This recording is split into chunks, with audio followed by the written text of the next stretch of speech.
is being prepared to his perspective, to his satisfaction, right? So Without that, he's man, not the head chef. He's the executive head chef, and he looks over the kitchen and the head Right. chef. well, he's doing. But he's not actually cooking. Oh no, he's cooking everything that's Okay, then going who's the out. head chef? Well, he's I doing think he's both. just making. I think the That's what title's I'm just a little bit He's fluffy doing because both it's redundant. He's doing both. I feel And it's you know how these restaurants are, man. They want one guy to do it all for the owner, right? Mm. And he's the guy that's doing it.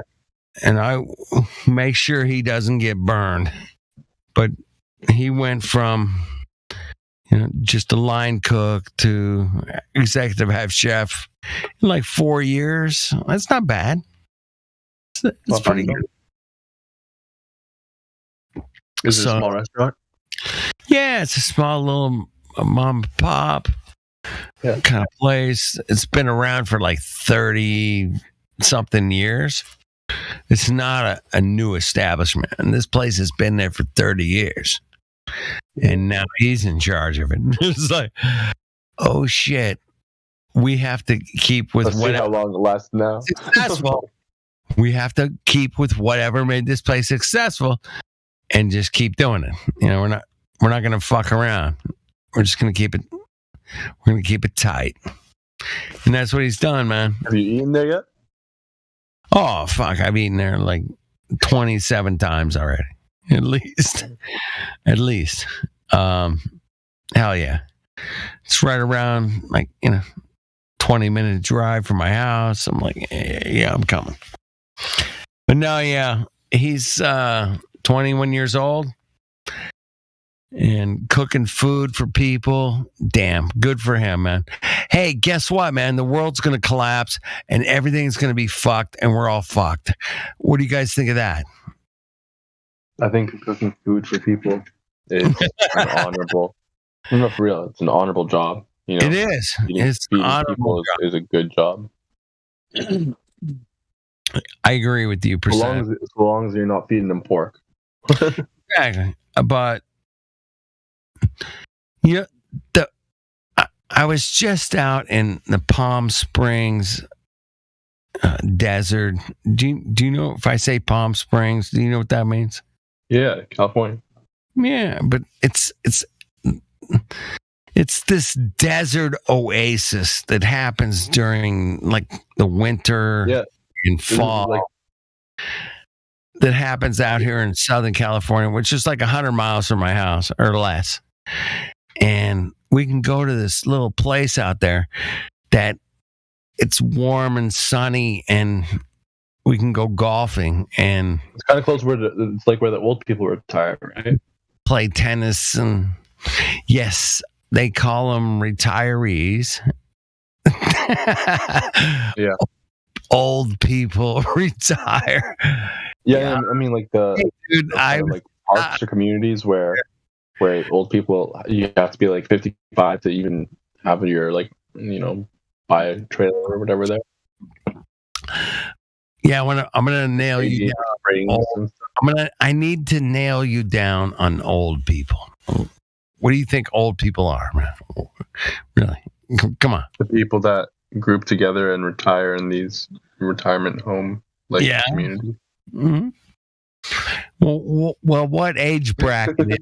What age bracket? Give me an age bracket. You have to be minimum 55 or older. 55 or older. Yes, there are communities that. And I know this because when I was in Cali and like I was looking for a place, I found a couple places that I thought were decent, and then it said 55 or older. It was one of those old, RV communities or whatever it is, trailer parks. I don't know what it is. Well, people that are 55 or older can buy our property, bro. Come on. Yeah. You got to. How dare you? How dare you? Seriously. egregious. I like hanging out with old people. Me too, man. I love hanging out with old people. Like, what do you got? Tell me about the Apollo moon landing thing, man. Yeah. Let's hear. Hey, radio. That's my. I saw it on the video. That was pretty funny. I saw it. They called the president from the moon.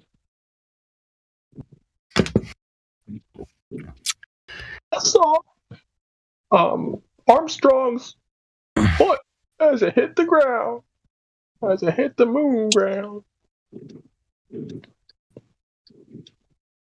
Man, my old voice is it's terrible. I gotta say. Hey, you got to work on that, man. Hold on. I do. I can help you. Man. Go, hey, man. They put Neil Armstrong's boot on the moon. We saw the picture. He took a picture. It was amazing. It was the first steps on the moon. I mean, oh my God, it was credible. It was outrageously like a dramatic. You sound like a Simi Valley Trump female. Like I don't know what you're going for. Oh my God, it was amazing. That shit, I can do this shit all night long. Oh my God, it was like totally unbelievably. I produced the moon, the foot. Oh my God, Neil Armstrong.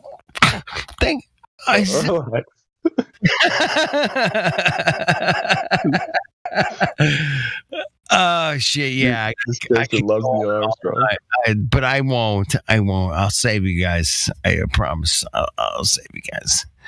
But yeah, I could Jewishly introduce the moon landing from 1969. I could totally do it all night. It was amazing. It was like Neil, Buzz. The guys, these guys are amazing. They just flew around the thing and they were landing on the thing, and it was like a footprint. Oh my God, it was like a footprint that produced the image of the sand, and it was like a powder kind of surface. But there was no powder anywhere on the lander. I get it. We didn't produce any powder in the capsule because the rocket's producing thrust. How dare you think about there's no sand. But wait, we got the picture of his footprint. It's this powdery substance. It's like talcum powder kind of consistency. Did you guys the talcum powder produced? Yeah. Sorry. I didn't mean to stop you. I just couldn't contain it anymore. That was so funny. Like the New York and whatever, like Eastern Jew. That was hilarious. Yeah, that's it, man. I mean, it gets ridiculous after a while. Man. We have to make fun of it. If we don't, man, we're missing the point. Shout out to that Issa. impression was so good. I like it. Issa Mikulski. Tell me you guys know Issa. Yeah, I know Issa. I didn't know his last name was so white. Issa's been he was my inspiration, man, a long time ago. He's like, dude, if you're not having fun with this shit, you're fucking this all up, man. Yeah. I was like, you know what? You're right. Oh, shit. We got to have fun with our perspectives of where we live. And that's the fun thing about where we live, because guess what? That's where we live. And I'm there too, actually. Like at this point, I kind of appreciate the quirkiness of it. Like I have fun with it. Yeah. So it takes some time. It takes some time to develop that. it might be like, you know how we're talking about Stockholm syndrome, it's like a coping mechanism, and that's how they kind of, maybe this is our Stockholm syndrome, like exactly. We just find the optimism in it. We woke up from the Stockholm syndrome. We woke up. Jesus Christ! For a long time ago, I heard that Stockholm syndrome. Yeah. Well, welcome to Flat Earth, man. I'm Swedish, so I know the Stockholm syndrome. So yeah, well, you're right there, man. Yeah, exactly. No, you're not Swedish. You're just sweet. Oh, I'm sweet. Yes, I know. He is sweet, man. He is a flat earther, man. Yeah. And only flat earthers get flat earthers, man. You know what I mean? Mm-hmm. Yeah.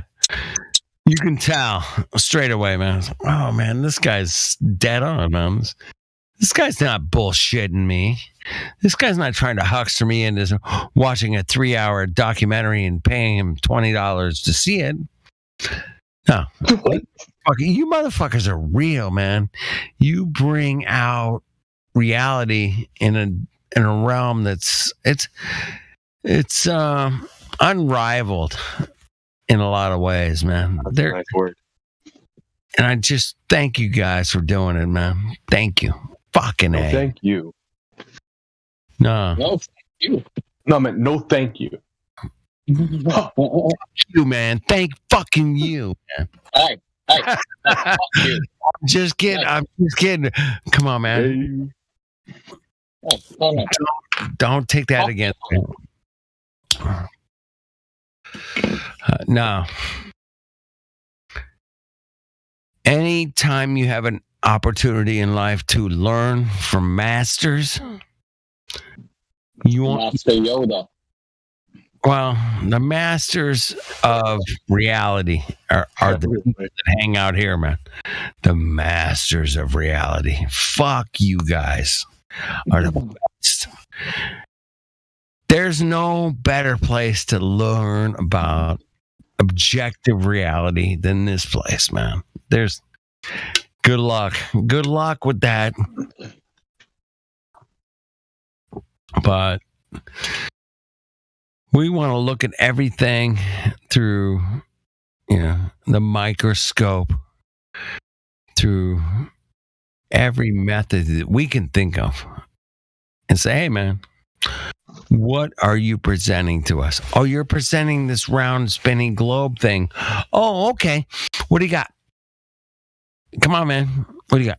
Oh, I got GPS. Totally proves it without a doubt. Oh, wait a minute, man. No, you guys are going to rip GPS a new asshole. And I love that, man. And that's my example of how this place can be beneficial and continue to be beneficial to people. I agree with you. Okay. I think the best place to learn objective reality is outside in the real world. Right. But you have to introduce people to objective reality. And this is a good place to do it. This is where you can learn the theory of, Yeah, you can kind of get your toe wet, get your foot in the pool. In actuality, you gotta be outside, man. But actually going outside and observing reality is, that's what we did, percentage. That's what we did. And there's nothing that can replace that. Period. I agree. 100%. It's good to be out, like, in civilization and with, in the city and with people and stuff like that. But it's better to be in nature. You can't skip out on just like experiencing the natural world. Right. If you're at the ocean, you got waves. You're in the water. Yeah, beautiful, man. Camping in the forest. Not replace that, man. That's not replaceable. Stand out there and watch a 6-foot wave crash on your head and tell me you're not terrified. That'd be cool.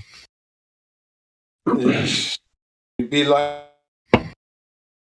oh, Jin, what's up? Is that Jin? I thought it sounded like Jin. Oh my God, it's Jin. Oh my God. Here in Japan, I am the only black man teaching everyone about the flat earth. I promise. Jin? it's flat Earth, and it's the Oh, shit. Hold on. Jin, your satellite is Bruce flat Earth. It's the latest. Is it? Your satellite's fucked up, Jen. And here on my report says that you're fucked up, man. Yeah, that's what that's what the report says. You're fucked up, man. That's what it says. How do you respond to being fucked up, Jen? No, I'm far from it, sir. Far from it. Firing on all. Yes, firing on all cylinders. Yeah. Current students history lesson that they never knew about. Japanese torpedo proves flat. Okay. Hey, Jen. Sansogyurai. Yeah. He said Japanese torpedo proves flat Earth. Yeah. How? Japanese torpedo proves a flat Earth. Yes, that's correct. No. That's correct. Let me give you the. He'll give you fill you in. I'm not clicking no link. I'm busy. Allow me to fill you in. Give me the rhetoric. Proved you'll be. I'm going to give you. What I'm going to do is give you the actual images first. The argument is this. Okay, we've got Richard from Mr. Thrive and Survive. You know Mr. Thrive and Survive channel. Richard. No. He put.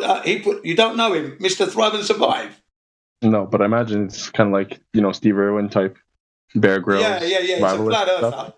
He's been a flat earther since we've all been a flat earther. 7 years, coming out 8 years now. Okay, Richard from Mr. Thrive and Survive. Now, what he did was back in 2017, he put out a video, Submarine Flat Earth. But recently, his channel had gone down. They'd taken his channel down, and then he re-uploaded his channel with a new video to replace that one. It's called Japanese Torpedo Could Never Work on a Globe, or Never Worked on a Globe. That's it. Japanese Torpedo Never Worked on a Globe. And basically, it's 6 minutes 33. It turns out that the Japanese torpedo, known as the Sansogyurai, meaning oxygen torpedo, its length was 9 meters, its weight was 3 tons, its range was 25 miles. It's fired at a depth of 15 feet from a Japanese cruiser, okay, in the water. So it's fired in the water. And basically, it can see the target 25 miles away. It fires, and once you've fired it, that's it. You've got no controls over it. You can't guide it. You're at the mercy of your aim, okay? Right. And they tend to do this at night. Night attack is what they specialize in. But anyway, the funny thing is, the Americans, the Australians, and the British said that the Japanese were incapable of making a torpedo that could rival theirs in range and in velocity. The Japanese end up making the most powerful torpedo in the world at that time. Okay? Double the range of their enemies. Okay? Double the range. Now, miles at 25 miles at 15 feet. You're cutting out too much. At 7 miles. Sorry, am I breaking up? You're better now. As soon as you start spouting off the numbers, you cut out. So repeat the numbers. Okay, let me.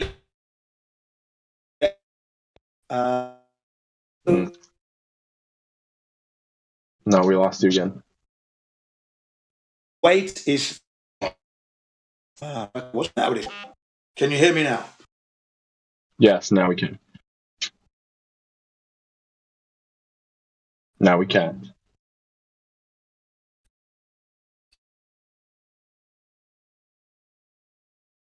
Mic check. Check again. Mic check. Everybody's message. Mic check. Can you hear? Cutting out a little bit.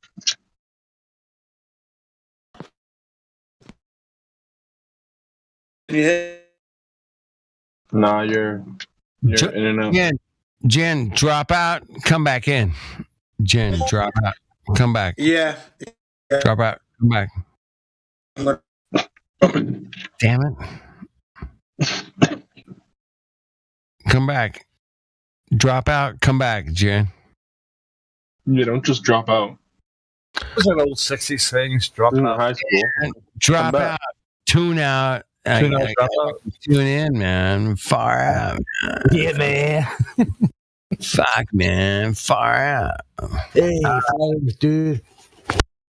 Hey, what's up, Pac-Man? Fuck. Hey, I've only got one thing to say to you. Back off. Fuck off. Hey, shout out to Jibby Jedi, man. I got that from him. He's like, fuck off. I was like, oh, get your shit. Get the fuck off. Yeah, I love the way you say that, man. And shout out to the Russell Peters skit where he makes fun of white people, how they swear. All right, I gotta go. I gotta bounce. Every time I come in, you have to go, dude. Ah, damn it. All right, shout out to Heratosthenes. Peace out, man.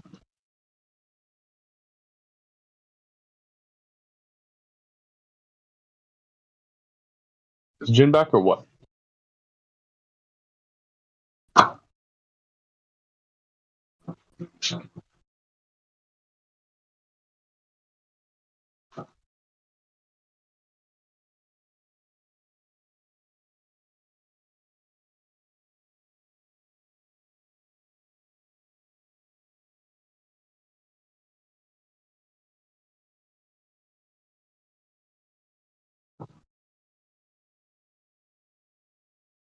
Everyone just die or something?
Okay, mic check.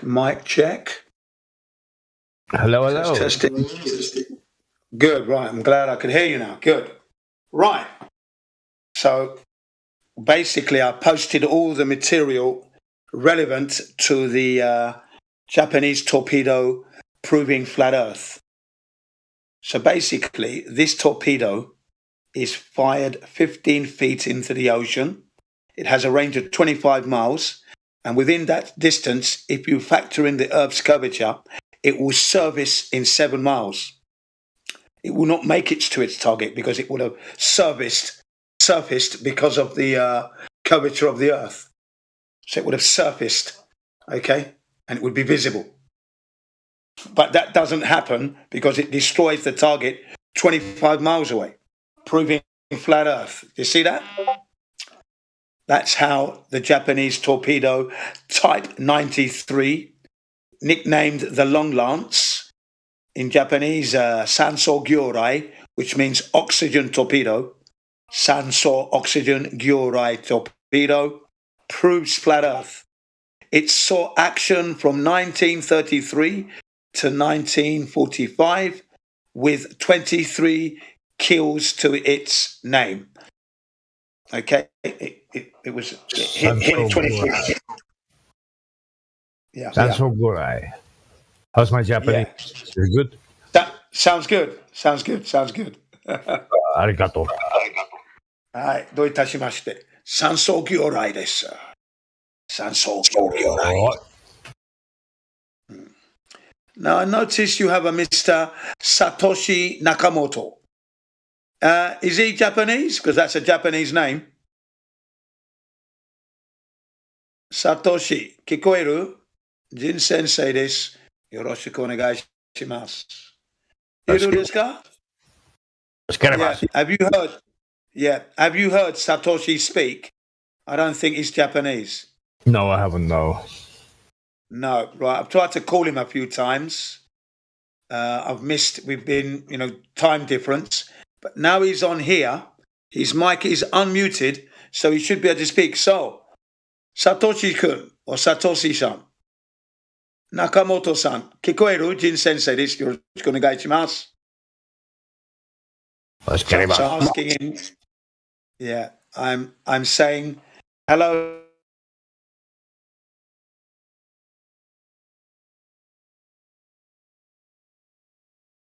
Maybe So it's like I'm bowing. Oh. Yeah. So, how are you guys? What, Timbo? How you doing? What's happening? No, Satoshi Nakamoto. Or Nakamoto. Satoshi He's Nakamoto. Yeah, he's not Japanese. Yeah, I didn't think so. No, and it's weird. He always he just sits on there with his mic open. He talks, and then he'll disappear for like 6 hours and still have his mic open and yeah, that's strange and not be behavior. there. I mean, it's a troll. He's probably a troll. Then he's probably trolling you lot. No, he's all right. Yeah, Could be farming Bitcoin. Just. Yeah. Passively. Anyway, yeah. Bitcoin. So I'm listening. I knew he wasn't Japanese when he posted DM'd me some LGBT shit. I thought this guy's not Japanese. So he DM'd me this LGBT. I didn't look at the article, but I said this guy's not Japanese. That's why he wouldn't address me as well, because I was calling him honorifically. What's happening in Japan? How's it going down in Japan? Oh, over in Japan, it's all very well here. Can't complain. We're into the early season of winter now. Mind you, it's still mild. What else can I say? The Japanese were disappointed that they lost to, Costa Rica. They lost 1-0. Oh, yeah, I watched that match. Yeah, it's World Cup football now, so they lost that game. So they got Spain next, and they need to win that to go through. Yeah, or at least draw. Anyway, they've got to draw. They cannot lose. They've got to draw or win. Otherwise, they won't go through to the next round. That's the Japanese. The Cameroons did well the other day, good. I think.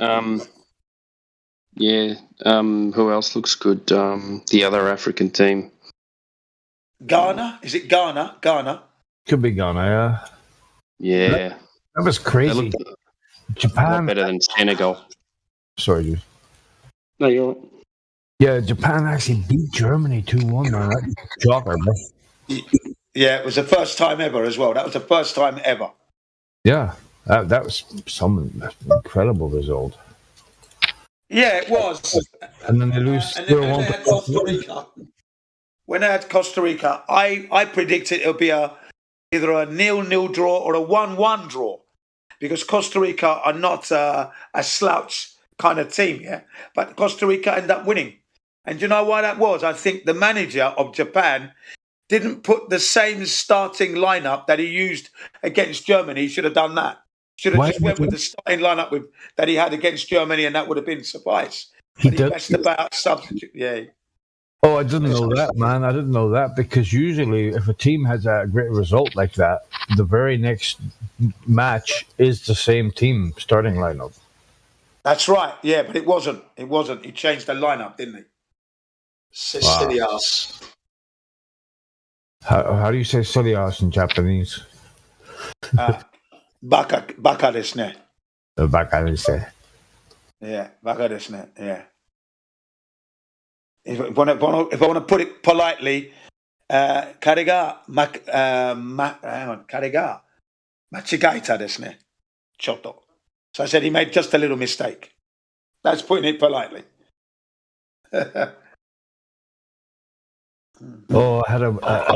I made a little meme for. Hang on a second. Let me see if I can find it. Let's see. So yeah, the Japanese 77% are received the jab or thereabouts.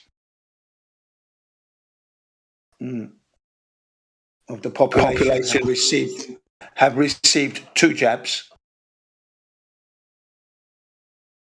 thus far. Let me just make sure. Japan beat Germany. Everybody's like, wow. And then Saudi Arabia beat Argentina. You're like, what the hell is going on, bro?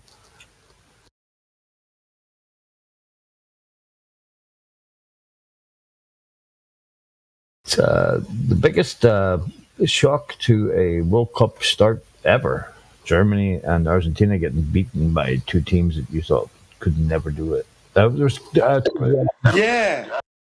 2 guys that put a £1 bet on Japan. It was 500 to 1 or something. I seen it on the Twitter advertisement. There was 2 guys that put £1 on. They got like right at the start. They got like £500 or something. Oh, brilliant! Yeah, they just bet £1 for Japan to beat Germany, and they won. Wow. Yeah. Well done, Japan. That was a great start. And then they lost to Costa Rica because they changed the lineup. And then the manager's panicking, substituting again, just didn't do it right. Really? Yeah, that sounds like a big mistake. Yeah, you just got to keep the same lineup. If it's not broke, don't fix it,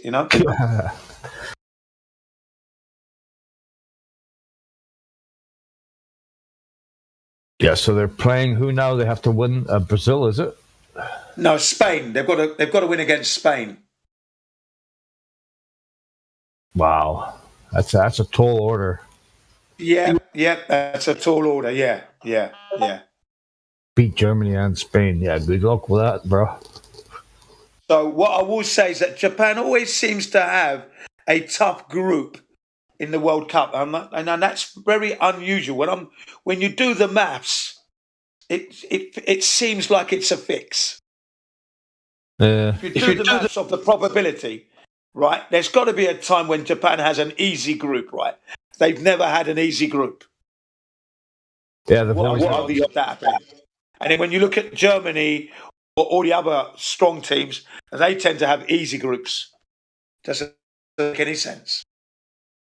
And with all the shenanigans and the corruptions in the game, with all the bribery and that, you never know, do you? Yeah, well, that's why I put the pound signs just after that shocking. It's kind of a hint that perhaps somebody was paid off there to let Saudi Arabia beat.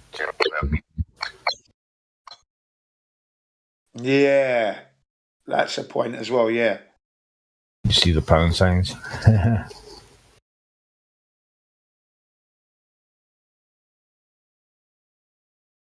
Yeah.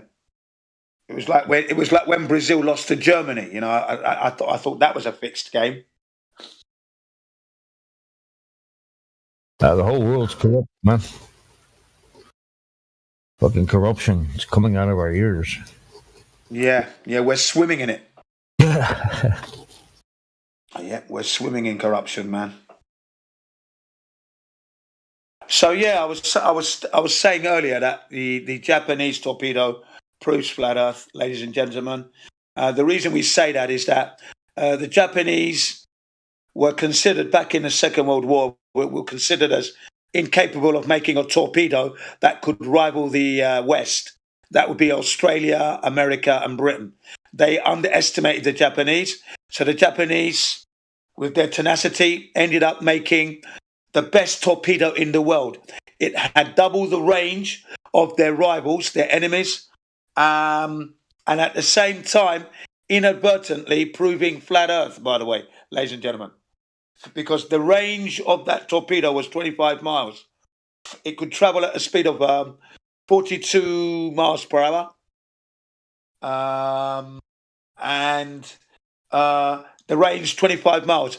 And it's fired at a depth of 15 feet. Now, if you factor in the Earth's curvature, that torpedo would have surfaced after 7 miles because of the Earth's curvature, yeah? It's fired at 15 feet depth into the ocean, straight line. You haven't got any guiding systems on it. Back then, they didn't have that. So they aimed and shoot. That's it. They preferred attacking at night when they used this particular weapon. They like to use it at night. So it'd be less chance of being detected. And 25 miles, and you factor the Earth's curvature, that torpedo would have popped up on top of the ocean by 7 miles. It's long, fast, and deep. That's what she said. Now the Japanese, long, fast, and deep. The Japanese are very good at night war. The Americans tried to avoid that because the Japanese they also had some kind of technology as well. I can't quite remember what it was that gave them the advantage for night engagements. Yeah, it was the night vision telescopes, binoculars, night vision. Okay, that's what helped them a lot. You see, they could see what the enemies were doing in their ships 25 miles away. Can you imagine that, ladies and gentlemen? They could see the enemy 25 miles away. You shouldn't be able to see the enemy 25 miles away because the Earth's curvature wouldn't allow you to do that. They proved it again with the fucking night vision. Yeah, there you go. Double down on it. Yes. When you look at the ship on the horizon, over 25 miles, that's a very small target. Can you imagine that? 25 miles away. The Japanese are very good about taking technology and making it their own. They are very, very good at that. Yeah. Cars, motorbikes. I mean, they took over the world with cars and motorbikes, man. I mean, that's right. They still are, aren't they? They're the best automaker in the world at the moment in America, number one. The people are buying more Japanese cars now in America than American cars. Yeah. It's just that my current vehicle, which is the Nissan Pathfinder, known as the Terrano here in Japan, is 26 years old, ladies and gentlemen. Put the key in, it will start. It starts up. Yeah. No problem. Yeah, they're very good at that. Yeah, the original engine, ladies and gentlemen. 26 years old. They're like the Germans of the Far East. Yeah, they rival Germany. Yeah, they definitely rival the Germans. The Germans. Sometimes they've actually surpassed the Germans I would have to say. The only reason why the Germans are leading is because they've got heritage, years at doing it. But if you are not interested in that and you buy a Japanese vehicle, you haven't done wrong. You bought a really reliable vehicle. It will always be there for you. But they are gradually building in these built-in obsolescence, are creeping in. These what? Newer models. Yeah. These what? You know the built-in obsolescence? No, sorry, I have no idea what that means. Oh, sorry, that's where they're designed to fail. So a part has a limited time of use, then it breaks down. Yeah? Oh, like everything else that people build today. Yeah, there you go. Right. So they're starting to use that tactic in certain models, which is why I always prefer the older models if I'm going to buy a Japanese vehicle, because they're just strong and reliable. And that's what it's all about. It's not about speed and that at this point. It's about reliability and longevity. Well, and I like the SUVs. I like off-road vehicles myself because you get the best of both worlds. You know, I've got a motorcycle that can blitz to 60 miles an hour in 2.7 seconds. Okay, 0 to 60. So that's my joy there. If I want that excitement, then I'll drive a car. It has to be 4-wheel drive, off-roader. Gotta be. Yes, because like if you're driving along the freeway or the highway or the main artery, you can just go off road. You know, fuck the world. Yeah. But yeah. Yeah. Yeah. That's why I like I've driven off-road vehicles. the Nissan Juke. Yes. I know the Nissan Juke. Nice car. I love it, man. I love it. I'll tell you a true story. I still have dreams. I actually have dreams about the bloody thing. Yeah. I'm not surprised because it is a nice looking car, ladies and gentlemen, the Duke. It's a nice little mini SUV, we call that one. It's a mini SUV.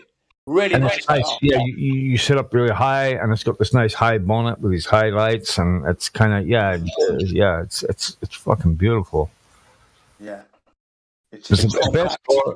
Yeah, I've driven about 4 or 5 cars in the past 10 years, and the Juke I drove for 3 years was my absolute favorite. I'm actually thinking about I'm going to buy a secondhand car for about 6 or 7 grand, and I'm going for a Juke.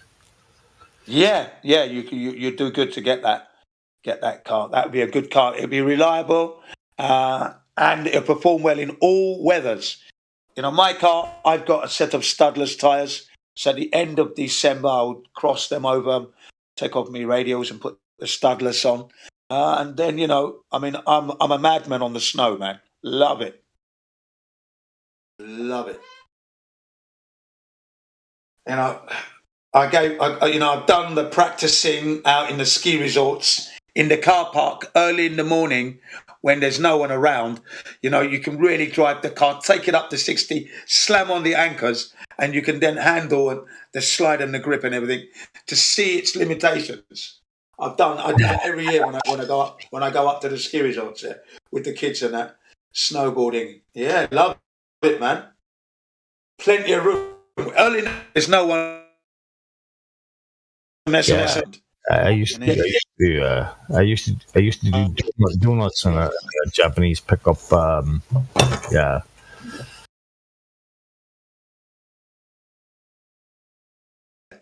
Just trying to think what make it was. Doesn't matter. Mitsubishi or something. Used to do donuts in a Mitsubishi pickup. Yeah, it's nice. It all goes to improving your. You're breaking up again, Jen. God. Oh yeah. If let's see, if Michael was here, I forget his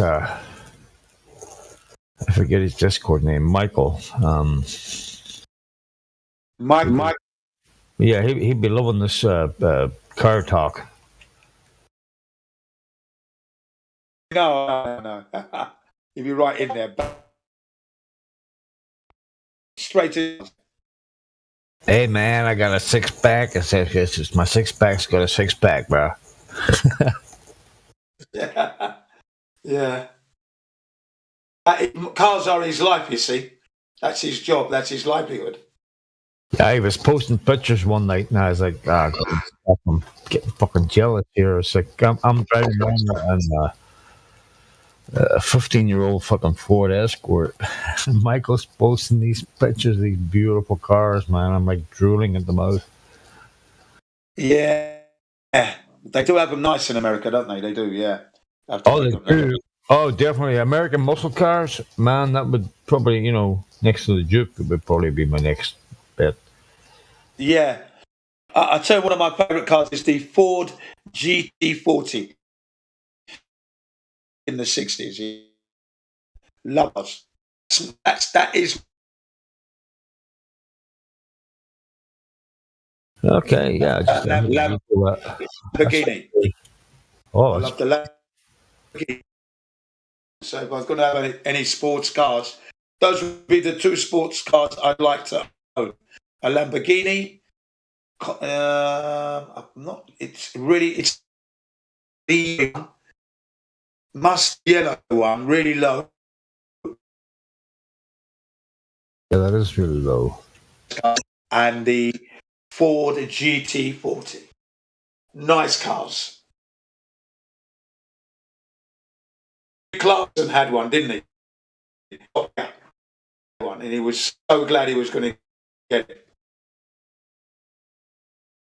And when he got it, it kind of like broke down, so he had to send it back. And Mike Hammond made fun of Jerry Clarkson because he was talking about it for so long, and it broke down, I think, on the day.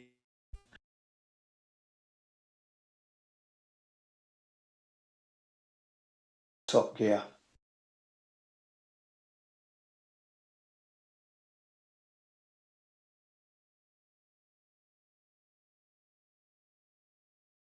Is that it? The GT40, yeah, it's very low. It's nice. Lovely, beautiful car. It's in Ferrari red too. Yeah. Jolene. Blue.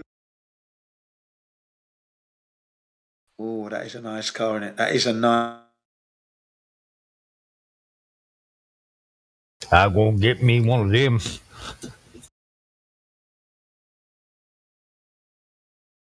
When I can afford it. Afford it.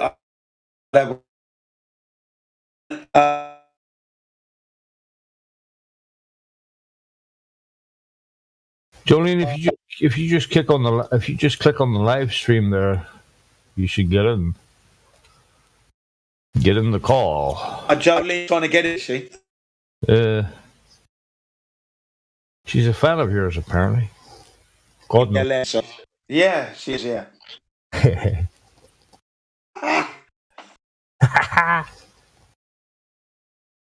I like to make a joke.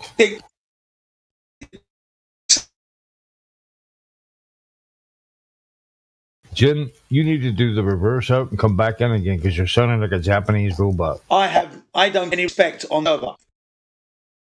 Yeah, what now? Okay.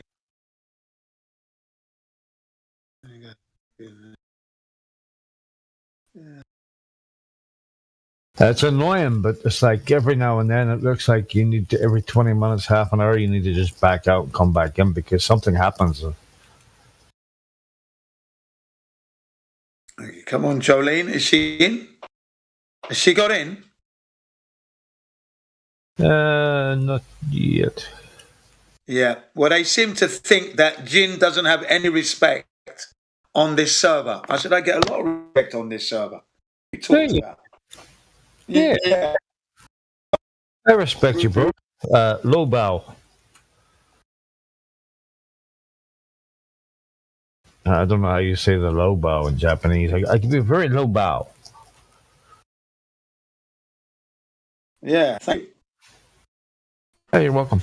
Isn't Dolly Parton the other day there too? No, I remember now. She was doing this whole vaccine. Yeah. That, oh my God. Yeah, before it.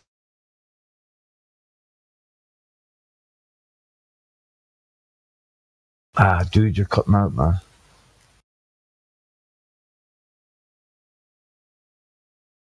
Yeah, you better vaccinate before it's too late.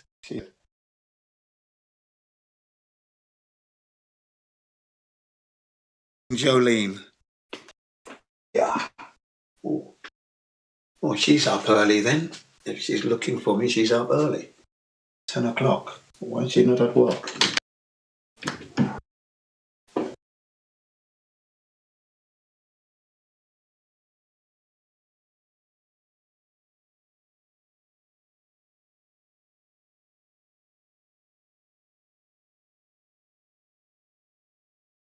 Oh, it could be she's American. She's up late. You know, she's been the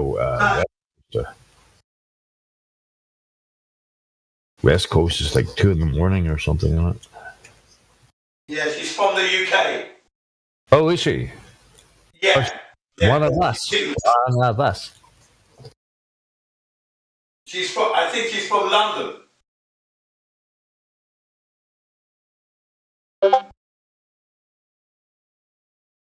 God bless her. Yeah, she's from London. I'm not sure where in London she lives. But I get the distinctive impression she's probably from West London, but I could be wrong. West London, All right. Did you step away from your mic? Are you standing at the door? And yes, I'm in the sink area. Yeah, I am. Yeah. Sorry. Yeah, you're all right. Okay, we can still hear you.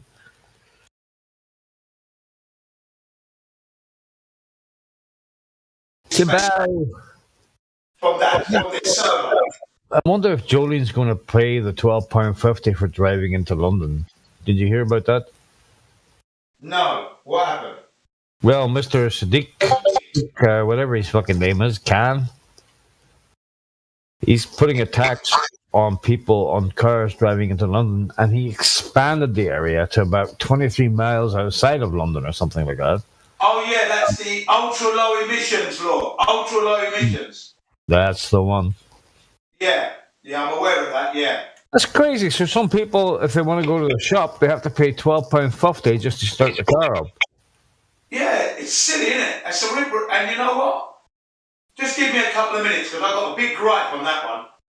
Oh, you and fucking 3 million Londoners, 8 million Londoners, bro. Big gripe. On that. It's a cash grab. Yeah, it is, because it turns out, right, that there have been no deaths of any human being dying from particulates in the air. Not a single death. Yeah. And yet, they want to charge everybody for it. Making out thousands of people have died every year. Not one death. Yeah, you see it all the time. You see it in mainstream all the time. This poor little girl died from carbon dioxide poisoning due to her asthma, etc., etc. The same thing during the COVID, the pandemic. Or sorry, I'm not going to say anything else apart from the pandemic. Every day when I open the news page, this couple says that just before they died, they wish they had got the vaccine. But so it was like every day you were bombarded with this shit. And you're just looking at it going, yeah, man, pull the other fucking one, dude. That's like, it's just not working. That's right. Yeah. The propaganda goes into overdrive. And now it's all proven to be fake. It's all proven that the thing you put in your face diaper doesn't work. If you get the thingy, you don't. That's not going to stop you from transmitting it or getting it. So what's the fucking point? Yeah, that's right. What you're saying is absolutely correct because it turns out, right, you know, they were talking about the nitrogen oxide that's coming out of the exhaust fumes. This is what they're talking about, okay? Well, it turns out, right, that when you're making your spaghetti bolognese or your quiche Lorraine, right, your gas cooker is putting out like hundreds of times more than the safety levels on the street. So when you're cooking or you're heating your house up, you're subjecting yourself to the nitrogen oxide more than you would be on the streets. You're safer on the streets than you are in your house. Okay? Okay. Yeah. And if a cow farts, a penguin dies. Yeah. Right. This is how silly it's getting, ladies and gentlemen. This is how silly it is.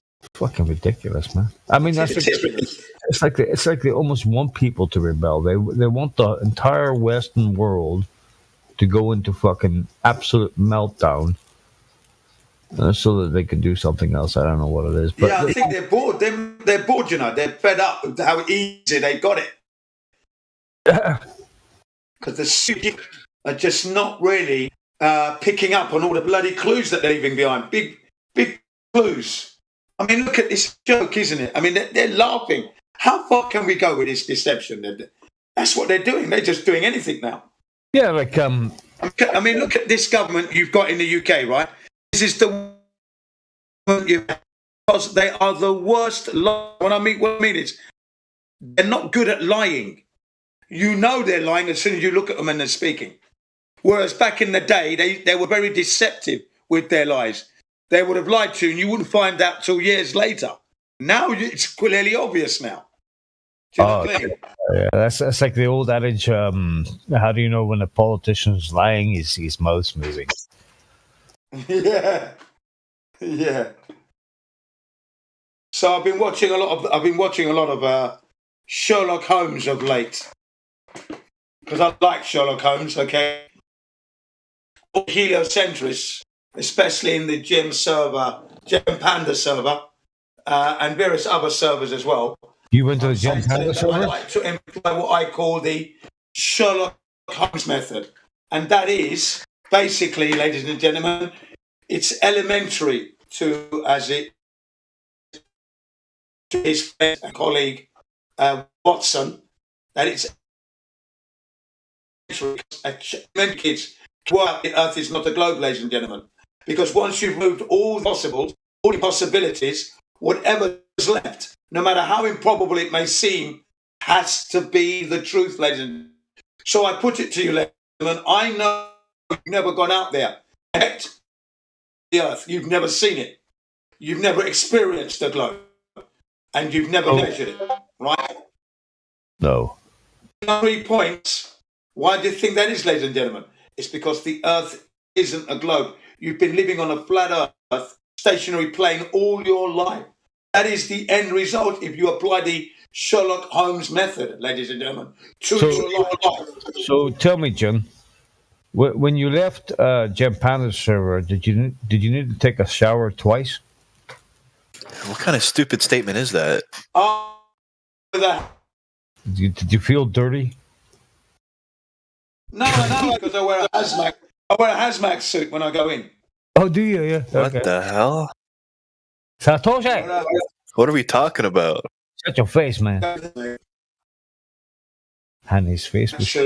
What's up, bro? And then I just right through them to the thing in the live stream. That's why I say, ladies and gentlemen, to the live stream. Well, you never know these days. Like, there's so many gentlemen feel like are ladies and ladies. Listening to CBR1, talking to... No, PMAC, you don't get it. Now you can become a woman just by thinking it. That's how powerful we are. I know, bro. I get it. Called the power of imagination. Yeah. So when real. When I go into the gym, I always remind them to try and attain the excellence and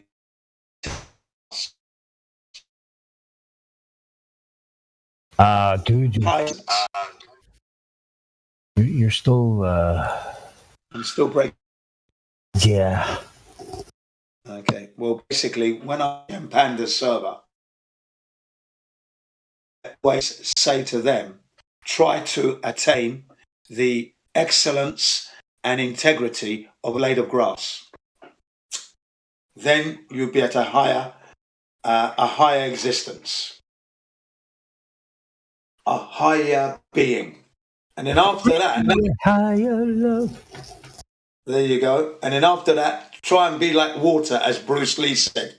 Be like water, my friends. Because water can take the shape of the vessel of a cup. Water can crash. Water can flow. Water can take scumbag maggots like you lot and smash you onto the rocks of disingenuousness and then clean you out. Be like water. Be like water. That's poetic. Yeah, as I say to them in Dem Panda server. So I say first they need to attain the excellence and integrity, or the elegance and integrity of a blade of grass. I was there a couple of years ago, and I still don't think I've got the stink off me. Yeah, that's my take on Bruce Lee's "Be Like Water." Somebody actually made a meme for me on that one. Oh, there's loads. Yeah. I could make one up. If I had your face, I'd actually put your face where Bruce Lee's face is, and it would be Jim saying, "Be like water." Now, be like a blade of. No, try to attain the excellence and integrity of a blade of grass. That'd be the one. That's my rendition of Bruce Lee's "Be Like Water." When you look at a blade of grass, it does look excellent, doesn't it? A blade of grass. Well, it does, close up. Yeah, close up, exactly. The integrity of the colour, the integrity of the shape, the excellence and beauty of that curve. The curve. Yeah. The curve. The curve of the blade. The curve of that blade of grass is You full of integrity. You mean the curve that's created because of gravity pulling it down? Yeah, that one. Well, there you go. That doesn't exist. Come on, dude. Stop breaking my dreams. That unproven theory. If gravity's not real, then how does Santa Claus jump down my chimney to drop down my presents? Chimney? Because the chimney is wide enough, and he's heavier than the air. When did chimney become chimney?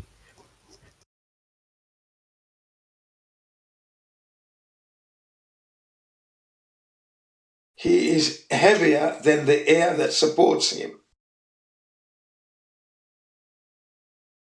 He's a fat bastard. Well, yeah. That's why.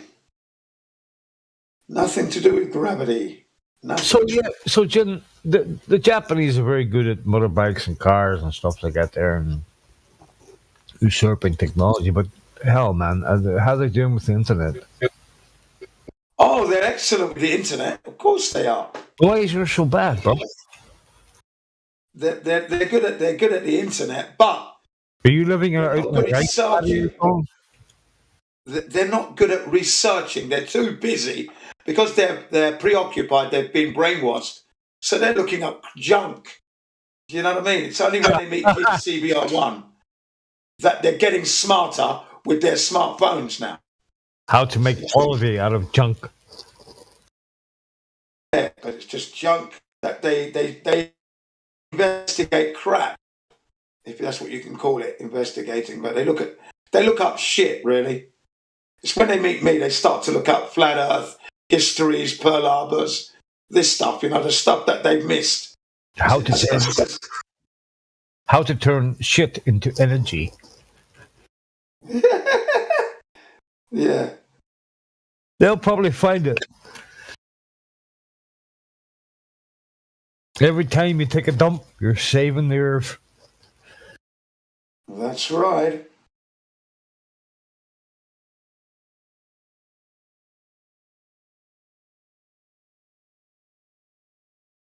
So there we go. Satoshi talked, huh? He actually has a mouth. What's up, Satoshi? What did he say? He said you were probably the worst person he ever met in his life, and he really just want to hear you talk again. So he said something like that. Yeah, I told you it was a troll, didn't I? No, he didn't. No, I'm kidding, man. He said good things.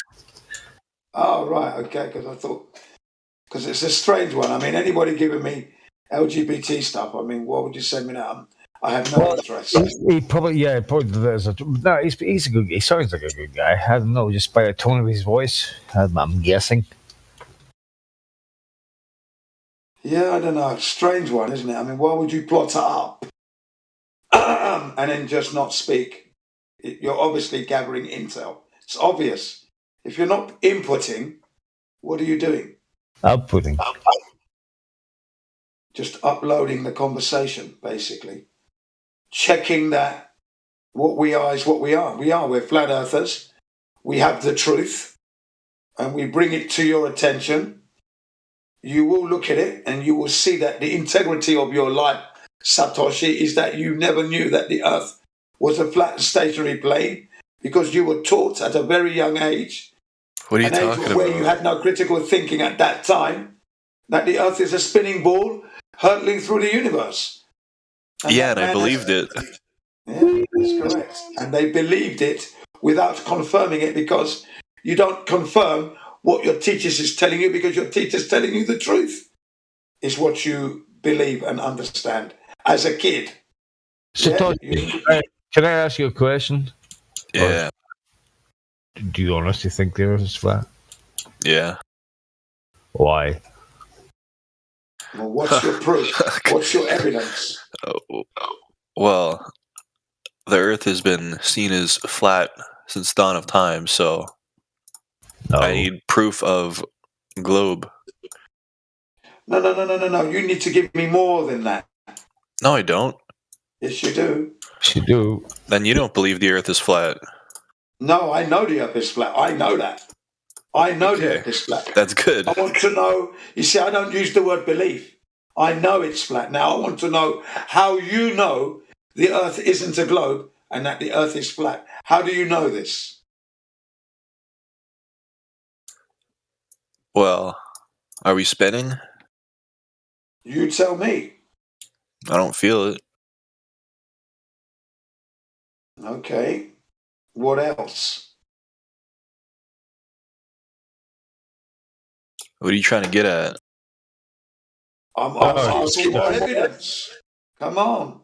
If you're a flat earther, you should be able to speak for at least 10 to 15 minutes non-stop on how you know the Earth isn't a globe and how the Earth is not. How the Earth is a flat stationary plane.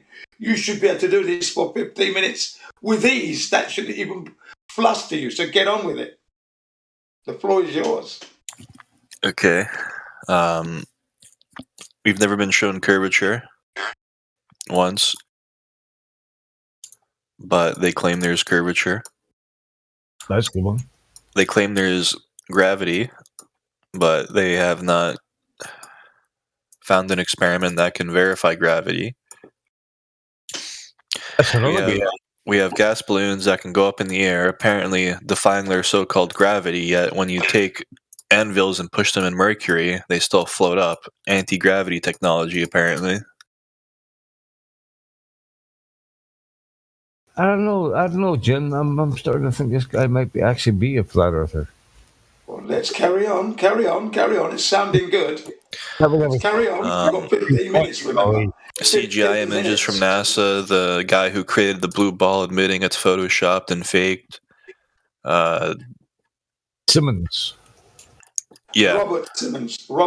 Robert J. Simmons, the blue ball man. Yeah, Mr. Blue Marble. Photoshop, but it has to be. We don't know the name. We know the constant fisheye lens cameras in the space. They can never show you exactly what's up there. Or maybe there's a reason for that. Yeah, the obscure angles that they keep showing us. Everything's obscure. Nothing's clean, unabated visual. It's always something in the way. Yeah. They have a big lockdown on Antarctica. which is a conspiracy side I can get into. Yeah, that's a good one. Yeah. You know, there's lots of people who've tried to go there and explore. Some people have been blown out by the military. Yep. Deception. Yep. Very good. Us to the moon. Yeah, I like this guy. I don't know much about the moon. I don't understand the moon, the sun. Well, how many missions did they send? 6? Was it 6? Well, if satellites aren't a thing, then how do they get these objects to do circuits in the sky? That's what I want to know. Yeah, that's right. Oh, back and forth. Well, they're doing a circuit. That's what they're doing. Yeah. But how do they get them to do the circuit? That's what I want to know. Magic? Okay, magic, yeah. No, I'm just kidding, man. Geostationary, right? But yet we're supposed to be moving at 2.3 million miles an hour. That would mean the satellites, all that equipment is moving at that speed as well. It's a joke. Come on, man. Yeah, that they say that the gravity from the moon pulls the water from the Earth that's closer to the surface, yet the moon cannot pull the atmosphere that is being held by Earth's gravity, yet is a lot farther from the Earth. So the gravitational force that they say is there should be a lot weaker from the Earth and a lot stronger from the moon. Yeah, and the sun. What about the sun as well? The sun should be able to pull that moon off from us, but yet it cannot do that. The sun itself would have some effect. Doesn't make any sense. Yeah, there's a big body next to another big body. Or you could say there's black holes in every argument they got. A big fucking black hole. Yeah. Okay, well done. Sounding good, Satoshi. You like him now? Sounding good, Satoshi. It's funny what a name can do for you. What do you mean? I've talked to you before. Yeah, I know you have, yeah. I'd forgotten. I didn't realize it was Satoshi, you're the one. Nakamoto. That's why I was speaking to you in Japanese. Hey. I'd spoken to, I'd forgotten that. Turning Japanese. I wanted to make sure. You see. Because many a troll come in, and they come in all different shapes and sizes and guises, running all kinds of psychologies. But it's easy to clean that all up, you see. Easy. Shape. Even now you're still under the question mark, still though. Shape, sizes, and guide. That's fun. I like that. I like that one. Timbo, what is that thing you showed me? Is that a heat map? The azimuthal equidistant. Winds. So, does the darker red colors mean stronger winds, and then the darker, as you go more purple, it means no wind? Is that what that means? It probably does, yeah. That's what it looks like.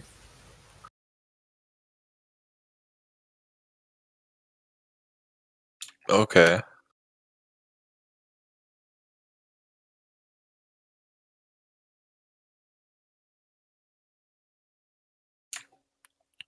And if that's the case, what is the sun made of? And what does it exactly do? Just emit light? Heat. Heat as well, yeah. But who knows what the sun is? I don't know what it is. How would we know that? We'd have to go up there to confirm everything. We can't know that from down here. Really, it's all guesswork. It's all theory. What would be the integrity of our situation there? How can we claim to know what the sun is? Jensper, you know, I studied the globe for 4 years in university. Yeah. I know all about the model of heliocentrism. I know particle physics, quantum, all that shit. Right, and it is shit, isn't it, what they taught you? It was shit. Well, yeah, absolutely. Now I know that. I used to believe it like crazy. Yeah, I'm talking to a guy called Shaloming Holmes. He's currently learning all that stuff in, I think it's Cambridge University, right? That's a hard one to get into. Yeah, I said to him, it's all shit. You are learning shit at the moment. So I said to him, you're learning a load of shit at the moment. It's going to be of no use to humanity what you're learning.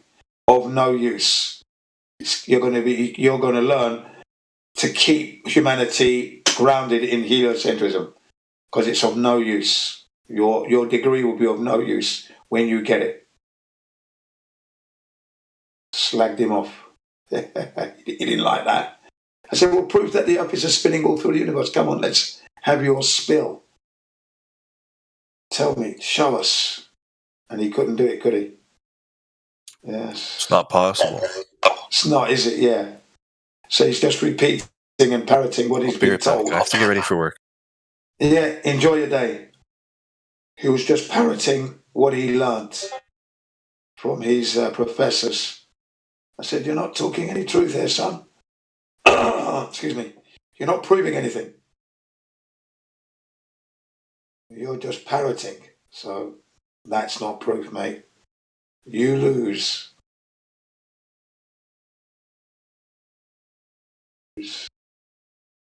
Don't have it.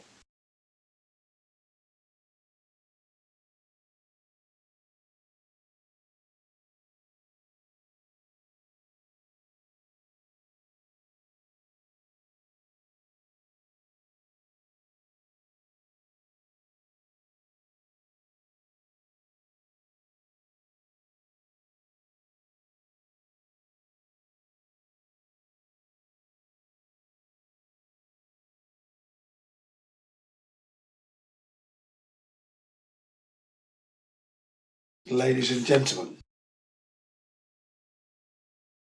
it is elementary.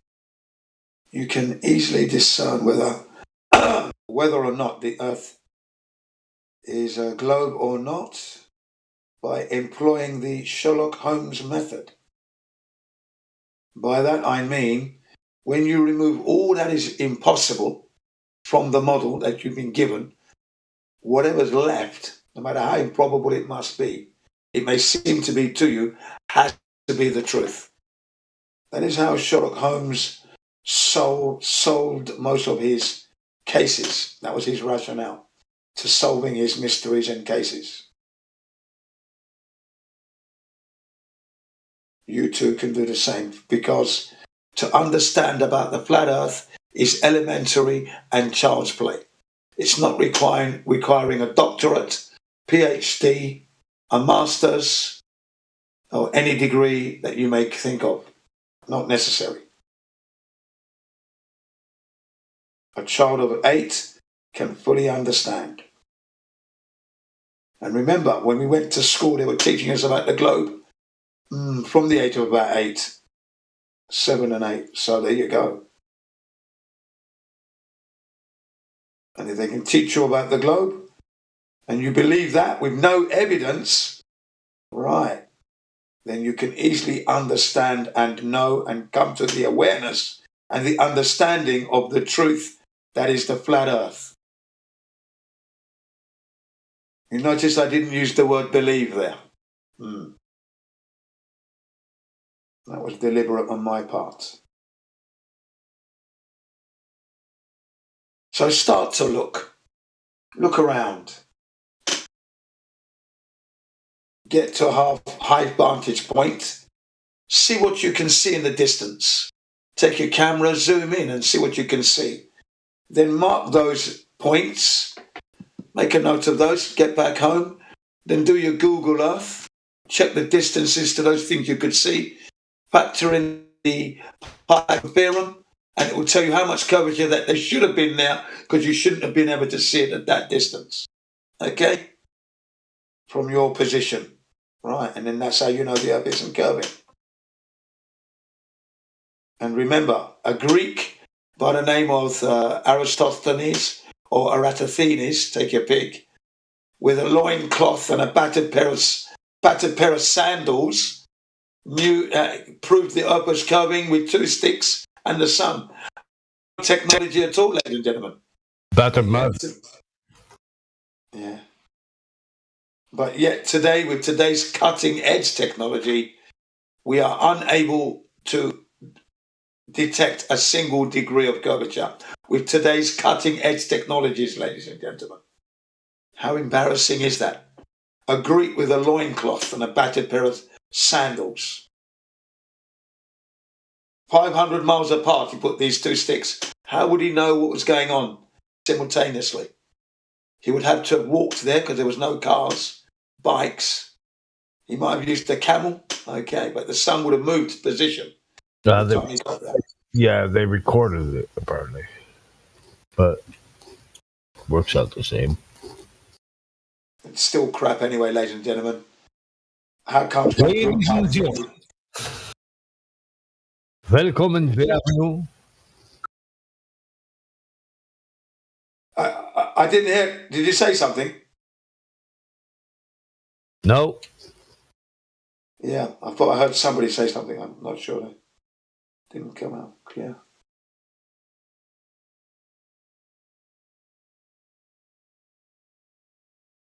When I showed my students this toilet,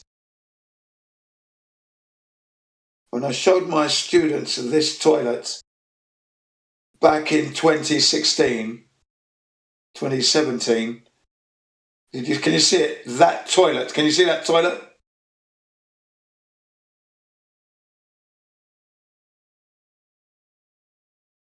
Can you see that toilet, ladies and gents? I've posted a toilet there. Can anyone see the toilet that I've just posted?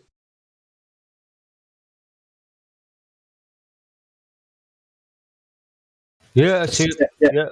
Yeah. Right. I asked my female students, would you sit on that and have a dump? And look on their faces. No. Straight away, no. Before I even finished asking that question, the no came out. Hit me on the head, no. And then if they want to go for a wee, they've got to wee in that pipe. Can you see that pipe? They've got to disconnect the pipe from the wall and then use that to piss in.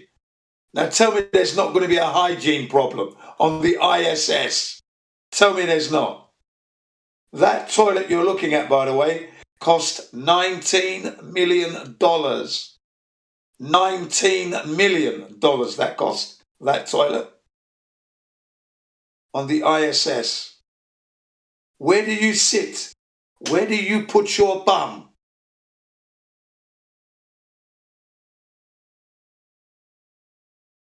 It would look like that round circle would hurt your bum, wouldn't it? I guess what they're saying is a diarrhea problem. What will happen then? Yeah, I guess when they switch on this machine, it's vacuum, it's sucking, right? Okay, then you sit there, so it must suck you onto it. That must be painful. You must have a red mark on your bum. You white people, black people don't get red marks on their bums.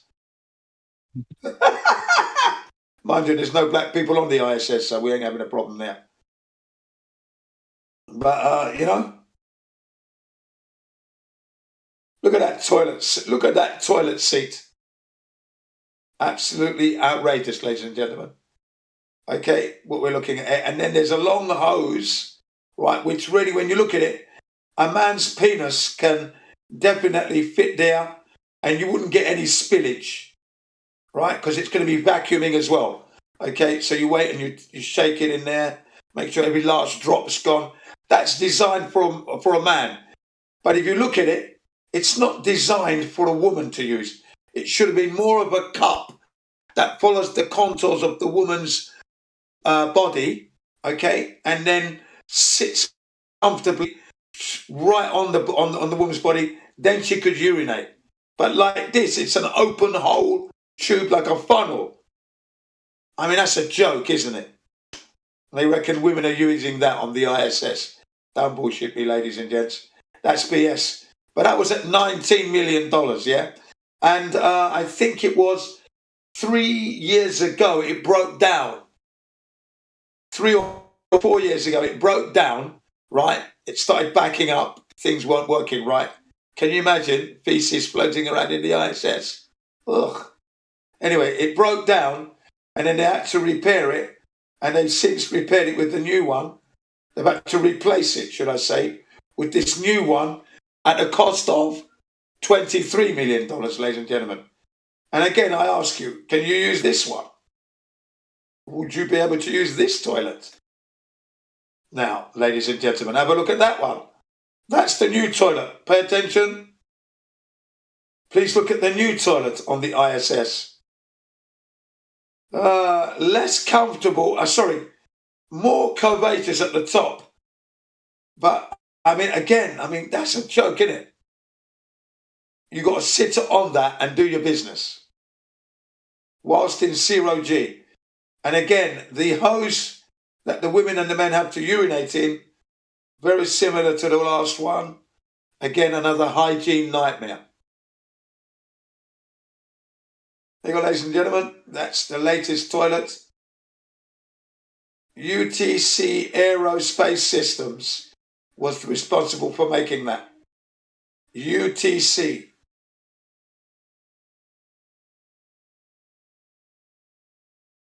Aerospace Toilet Systems. And that's $23 million. I put it to you, ladies and gentlemen, that if you used the toilet in an aeroplane and just designed the seating area so that it covers your legs, so it vacuums everything away, it wouldn't cost more than $1 million. Can't cost $23 million for this thing, which is unsafe, a danger of spilling urine everywhere. But yet the toilet cubicle, that whole unit that you used in an aeroplane, could be used on the ISS. That's my deduction from what I'm looking at. I'm seeing a waste of money when you could be using the toilet cubicle on the Boeing 747. That whole cubicle can be fixed because you enter it, you sit down, right? So now you're locked behind the door. And then the thing you sit on could be fashioned in such a way that it vacuums everything away. So then there's no hazard. And that wouldn't cost anywhere near $23 million, ladies and gents. But yeah, there you go. You've got this. It looks like a fashioned Hoover vacuum cleaner. You know, like a cat, castle, a tablet oval shape, that's the thing, with a at the top where you would put the Hoover back, ladies and gents, back in the day. That's what we're looking at here. An old-fashioned fucking Hoover. Okay? But that's what I see. I see an old Hoover back. An old Hoover vacuum. 23 million. They really know how to gaslight us, don't they? They really know how to gaslight us. They really do. There you go, ladies and gentlemen. That's all I've got to say on that matter for now. Just thought you might be interested in looking at the ISS toilets. The outrage of it all. I mean, we know it's not up there. And then when you see the astronauts that were tasked with this, demonstrating how they did it, was no, you go, Hank. No, you go, Paul. No, how about you show how to use it? No, you. None of them show how to use it. You know why? Because they fucking used it, ladies and gentlemen. That is why. And you could see that by the way asking their mates to go. You do. You, John. None of them know how to sit on it and strap in. You know, I've got the videos, ladies and gentlemen. You see them fapping around. There you go. $23 million is the current price of the toilet that is being used on the ISS. That's not up there, that you've never seen, that you've never confirmed is up there. That was the price of that toilet. And when you look at it, it looks like an old-fashioned vacuum cleaner of the capsule type, the oval-shaped type with the hose coming out the front. When you look at it, it's a massive hole where you're supposed to sit there and do your business, and it vacuums it away for you as you do your vacuum it into the bag. That's what it looks like, ladies and gentlemen. I'll tell it as it is. You might remember the model I'm talking about. It was orange in colour, deep orange in colour. Okay, the cream in it. bits of silver here and there, aluminium silver, with the hose coming out of it. And you'd have to unclip the sides, the sides that you get on a suitcase. You unclip that to remove the dusty Hoover bag and all the dust. And then you've got to empty that out. And then you kind of like bang and tap the Hoover bag and all the dust rolls off. A real messy affair, ladies and gentlemen. Wasn't neat. Because this was a reusable bag, you see, back in the day. It's not like now you throw away. Whereas I use them twice anyway. I'm a bastard like that. But back in the day, you dust it, shake it, and then put it back in. Yeah. Back, ladies and gentlemen, honestly one. So, as my dad started to rise economically from his job, things like washing machine never came in. But that came in the house, yeah. Making noise as my mum was using it. So as a curious little boy, I used to think, what's that? What's that thing? So yeah, ladies and gentlemen. I remember what the old Hoover looked like. There was the upright one, where you'd push it and the bag would inflate like it's going to pop, big bag, or the capsule type, which I preferred. Less noisy, more slick looking.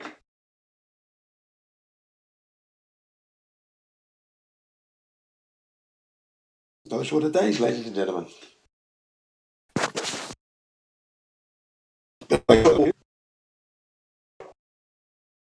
It's all flat earth related because all put on the flat earth, ladies and gents. All that time, I didn't realize it. All happened on the flat earth.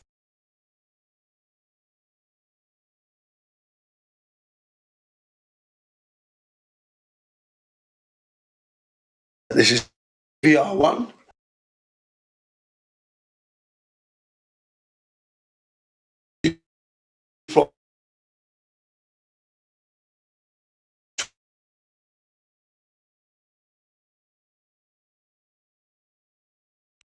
At Earth University, you better university server in the line.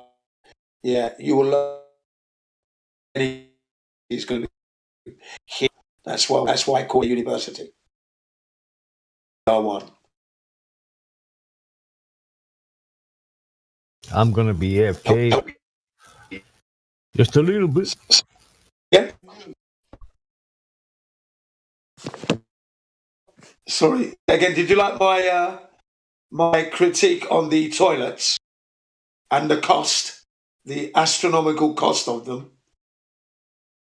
Yeah, they're putting one in somewhere in England. There's a town that building one for £1.3 million, and it's only one toilet. That's it's ridiculous, isn't it? That is. And it's serious too. If you Google it, there's actually a toilet. I don't know where it is. It's somewhere in, I think it's southern England. They're doing a what do you call it? A public toilet. It's costing 1.5 million or 1.4 million, and it's just a toilet. It's just a crapper, as they call it.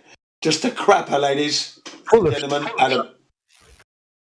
Now that toilet is going to cost more than the toilet that you would use if you've ever flown on a Boeing 747, for example. Yeah, it's just a handoff. It's the boy who owns the company is probably getting paid off by the guy who is in government. It's just that's ridiculous. Yeah, I'm serious. A gross misuse of the taxpayers' money, ladies and gents. Oh yeah. Literally throwing it down the toilet. Literally. Very good. Very good. And don't forget, when you die, you have to pay taxes too. How are you going to do that? That's correct. Well, we'll figure a way out. Yes, we'll figure a way out. I'll say this: only a fool pays his taxes to his slave masters. Only a fool does that in earnest. Okay? Only a fool pays his tax, pays his slave masters a portion of his salary that they never earned. Well, here's the thing that gets me that from an early age. They tax you on the money that you earn, and then you go out and you buy some food, and they tax you on the food, and you put some petrol in your car, and they tax you on the petrol. So, they're taxing you 5 times for one paycheck. Yeah, that's right. Ladies and gentlemen, count yourself lucky that they haven't fixed a meter to your body and they tax you for the fucking toxic air that you breathe. You know the one that you're paying for? Because your car's fucking, you're paying for the gas that comes out of your car and you're paying tax on that and it's not harming anyone. It is harmless, ladies and gents. And the amount of money that they're getting, it's a copious amounts. It is a tsunami of money, ladies and gentlemen. A tsunami of money. In America, they take 600. It's 6 billion of that. They sent 3 trillion to Iraq. I think it was 3 trillion to Afghanistan. There you go. 6 billion. 60 billion. 60. 60. Yeah. Ukraine. Which is obviously a fucking fascist regime. It's not a fucking democracy at all. It is not democracy, ladies and gentlemen. It is dictatorship masquerading as democracy, ladies and gentlemen. That is the integrity of your lives. Okay?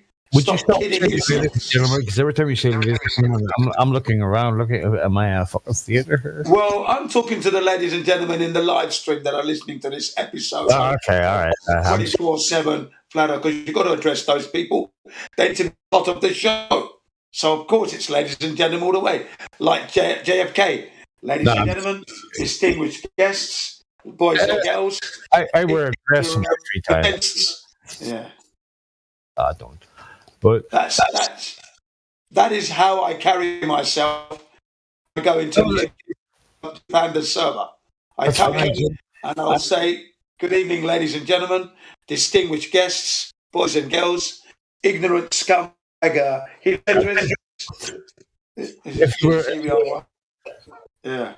you were a flat earth dude, you would say, good evening, ladies and gentlemen, now fuck off.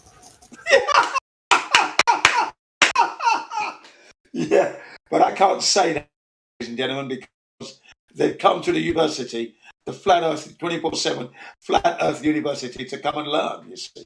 So I can't be saying that. I can't be saying F off to the ladies and gentlemen. No. We need the ladies and gentlemen. We need the ladies and gentlemen because we need you for our revolution, ladies and gents. For when we unite together under one banner, knowing that Earth is a flat and stationary plane, you better believe when they see us coming, T-shirts and our banners running at them because they won't be able to stand there and fight us. There's more of us than there are of them. You understand that? And I'm the man that will definitely get the military on my side. Because I will remind them of the treasonous acts that the governments have committed against said soldiers, naval personnel and air force and submariners. Remind them that it's our tax that they're using to kill you with. Okay? And remember, we didn't ask for the wars. So what are you doing we know what you're doing? You are helping the 1% corral humanity while dying on taking it on the hill. What a load of shit that is. Thank you very much for nothing. I have to go on. You've got to put down your gun. My 2 questions to the soul.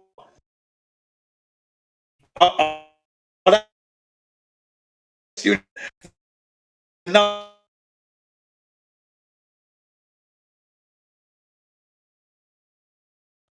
Eyeballs shining like a pig. When I look at the buns, I'm fucking different. That's how shiny they're going to look. Whilst they're standing to attention at my loud hailer, marching up, shining and saying, who is it you're in a hurry to kill next? Soldier, and why? Who are you in a hurry to kill with your boy? Answer me, boy. And they won't be able to answer, will they? They'll be thinking, do you know what I mean? That's what the response I expect to get. Because if they say China, I'll say why, boy. Do you know what I mean? Whoever they say, I'm going to say why. Told you, boy. Where did you get the idea, boy? Maggot? Right. Then if they say no one, I said, oh, that's a good answer. I see you brought your initiative today. Then the next question would be, when do you want peace to happen on this earth? When do you want peace? Today? Yes, on your this birthday or something. When do you want it, boy? And if they all say, well, now, then drop your immediately, join the Flat Earth Revolution because we're on our way. Do you like that? How do you like that, everybody? How do you like them apples? Very easy to bring the military round to a coherent thinking. We show them the errors of their ways. Because they think it's all noble in the military. Yes, well, it would be if the wars you fight in were legit and legal. But at the moment, every war that's happened for the last 30, 40, 50, 60 years has been illegal. Illegal wars, ladies and gentlemen. Nothing has been legit. So anybody that thinks their dad, well, my dad was, I'll just slap him in the face. Give a shit about your fucking dad. He was a fool. Shut up, you cunt. Okay, there you go. Yeah, take that again. Fucking my dad was in the... Shut up. Look at the legacy we're living now. They want to jab us up with pop toxins and poisons. Okay? So have a rifle butt in his mouth. Your dad, this, that, and the other. Fuck off. He didn't fight for my freedom. We are not free. We're in a dictatorship. So he fought for a dictatorship. Is that what you're saying? Here's a rifle butt. Bang! Shut up now. Thank you. You see the venom that courses through my veins, man. They don't understand. But I tried to be nice as pie at the beginning. So that's where we're at the moment, ladies and gentlemen. The integrity of your lives is you're carrying a belief of a globe that doesn't exist, ladies and gentlemen. Okay? You are believing in a globe that you've never seen. NASA tells you that they don't have a real of the globe, real photograph. It's CGI, composite, photoshopped by Robert Simmons and the like. They're the ones that are giving you that. And they get $67 million a day to tell you that they don't have a photograph. And here you are, in this globe, like it's your family member. You're defending your son or your daughter. This defense. Who is acting like an out-of-control loon, ladies and gentlemen? I put it to you.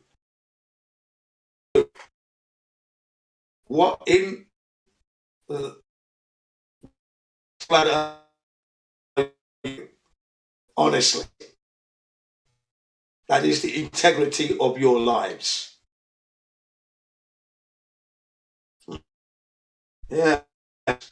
Okay, ladies and gentlemen, that's the flat earth truth there, right in your face. You've never seen the curvature. You've never experienced curvature through flight. Yeah, you've never gone out there yourself to measure it, to confirm that what you learned at school is actually what they've told you. You're carrying that belief. You're carrying that trust. Well, we're here to tell you that, no, it's not. You're in error. Stop trusting. Get out there. Stop believing. Start knowing. Yes. And that's all I will say on that topic matter for now, ladies and gentlemen. That was Gin CBR1. Just reminding you, the earth is flat. It was flat before you were born. It'll be flat when you're dead. Thank you very much.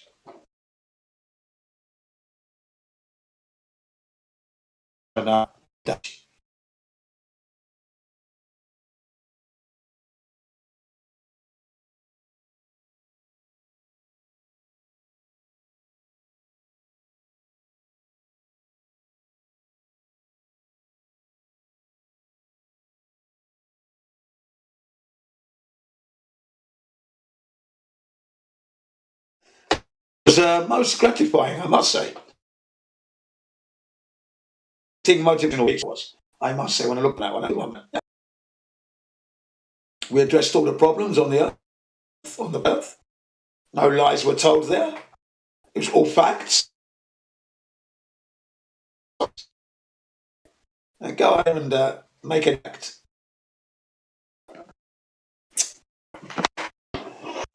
Like I do.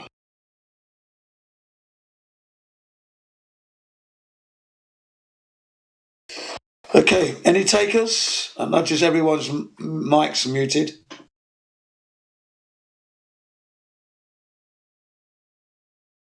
Anyone got anything to say in the Flat Earth server?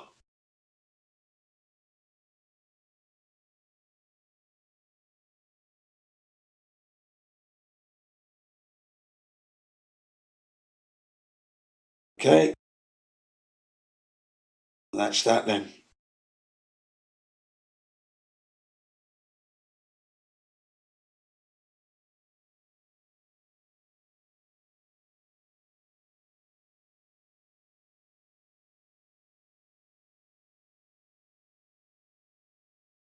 Yes, just a final note. It'll be a note this one, regarding the burden of proof. Who has the burden of proof? Those who are making claims that the Earth is a spinning ball hurtling through the universe at 2.3 million miles an hour, or those who are saying no, it's not doing that, and it's a flat and stationary plane. We're not moving. We're not spinning. Now, who has the burden of proof? Well, most of you might be thinking, well, both sides do. Well, yeah. But let's go back to where we learnt the information first and foremost, at our elementary school. So don't you think that at that moment we're learning it, that's where they should have been proving it to us, so we carry the proof and not the belief. So in a court of law, those who make claims that the Earth is indeed a globe hurtling through the universe have the burden of proof. So when you're at school, you're learning this at school as a child, the power of critical thinking. You had the intellect at the age of 8. Now, don't get a child of intellect, because he can discern things with his toys, and he's able to rationalize with his toys and cartoons and things. Some of his intellect is fixed up, what can I say, switched on, so to speak. Okay, but when it comes to topics that he knows nothing about now, he's not going to critically think about that, is he? So that's where, if he had the power of his critical thinking, he would have asked his teacher, "Sir, miss, do you have any evidence for this? What's the proof? How do you know this, miss?" You see, that would be a good question to ask. And then the teacher would then have to the child, to the student, to the pupil, how he or she knows that the Earth is a globe, bringing in the evidence. But they didn't do that, did they? And you didn't ask because you didn't know to ask. You weren't thinking to ask that question because you thought that what you were being taught was the truth. And when you think like that now, why are you thinking of asking such a question? You wouldn't think that, would you? It's the truth, isn't it? You're taking it on board. You're up there uploading. That's how minds from the age of 7, 8, 9. Some of us may say 6. When I was 6, I didn't learn. So I'm learning it at 7 and 8 and onwards, realistically. Right. So, but you're not thinking to say, so where's the proof? Do you have any evidence for that? That's not coming. You're uploading it. It's your first educational experience at school where you learn things. So you're there to learn. You see that learning box? You're boxed in. You're learning. You see? When I was growing up, you might remember them telling you never criticize your teachers. Don't criticize your elders. Don't criticize your teachers.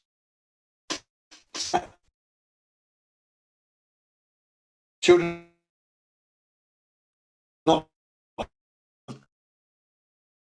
see all those kind of risks and socials, should I say, were at play at the time that I was growing up. So personally, I don't do social norms.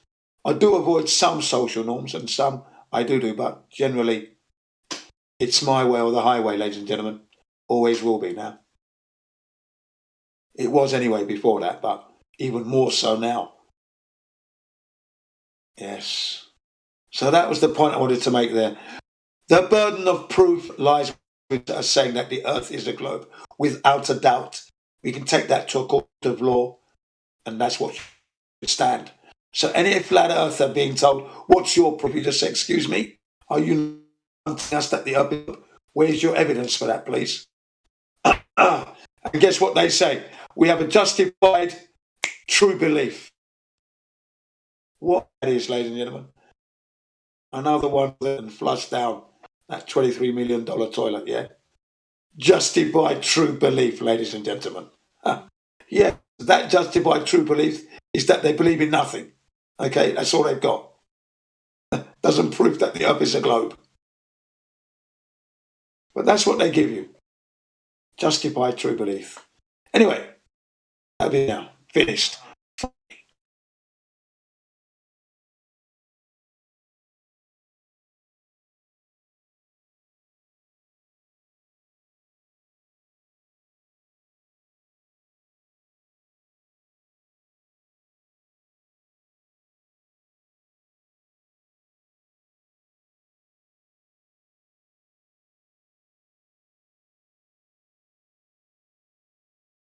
For those of you who are listening to Gin CBR1, in the Gem Panda server, they're calling me the angry old man. Okay, so I'm 60. But I'm not old. I'm fitter than all the bags in that server. Every single one of them. I know. By the drugs that they use, the tobacco they smoke, the times they're on the keyboard, just by their voice, their tongue's too fat. They're overweight bums in there, making out they're something they're not. I posted my exercising, doing what I used to do in the military. That will kill a man. Street, right? They don't. I don't see their faces. We don't see their life. Torpedo them with my presence. They need to know that this person is real. Yeah, there you go. So yeah, they call me the angry old man, and I said to them, "Yes, you better believe I'm angry. Yes, I'm going to be angry at a country which is actually a prison, going around bombing innocent babies out of their diapers and nappies for said freedom. I think you're fucking too free. You're too free because you're now bombing kids to death. Yeah?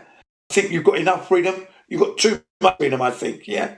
So you better believe I'm going to be fucking angry. All right? I'm going to be very angry. And then you've lied, you've gone to the moon. That anger just increased tenfold. Okay? Yeah? And now you want me to believe it's a globe? So you better believe I'm going to be angry. Yes, I am the angry man.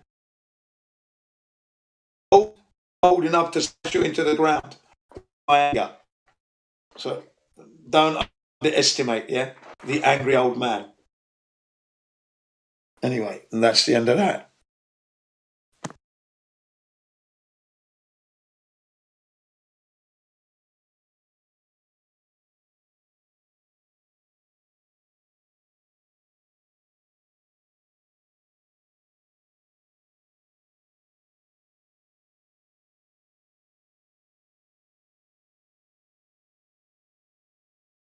Do we have any heliocentrists in the house? Anyone to discuss anything to do with the flat earth or heliocentric model that's been elusive?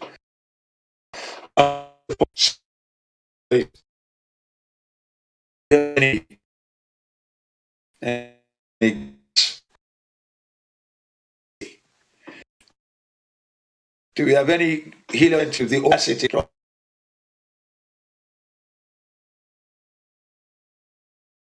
Do we? The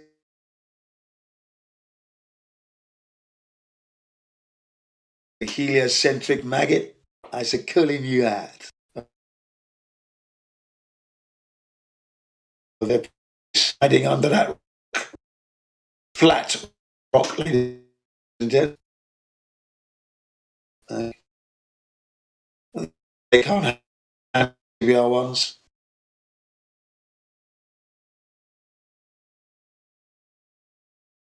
But, ladies and gents, they're running scared. They're running scared, ladies and gentlemen.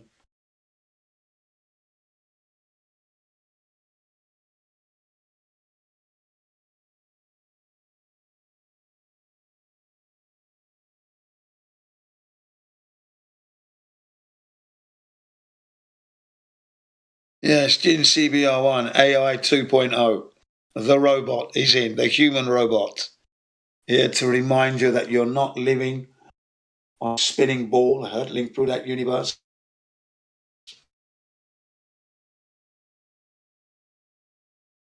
You use for that. It is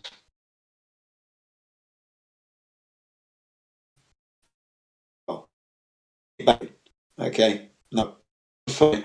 And you'll be rudely awakened to find that it's all flat. And instantly, instant excitement. One beautiful flat earth. All those places I've gone to were all on a level plane. Wow. What is flat earth? I thought of. What made this flat earth? Oh. What made this flat earth? That you can fly for hours. You don't encounter any curvature, by the way. All level, and you're crossing different regions, different languages, just like that. Wow. And most of them don't even realize it's flat as we're flying overhead. But more and more people are becoming flat earthers each day, every day, according to a Japanese English textbook here in the Tokyo University in Japan here. Okay. That's nice to know, isn't it? More and more people are becoming flat earthers each day. We're approaching that tipping point, ladies and gents. We're approaching it. I love.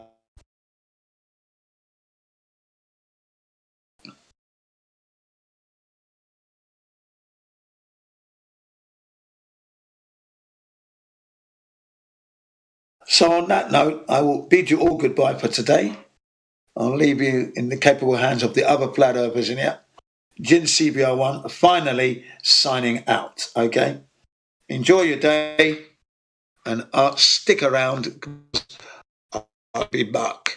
Arnold Schwarzenegger said, stick around, I'll be back. Get in the chopper! Hurry up! All right, there you go. Arnold Schwarzenegger.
I think I've done it.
Can anyone hear me?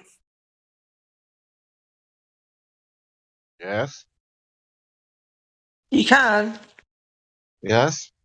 Oh, great. Thank you.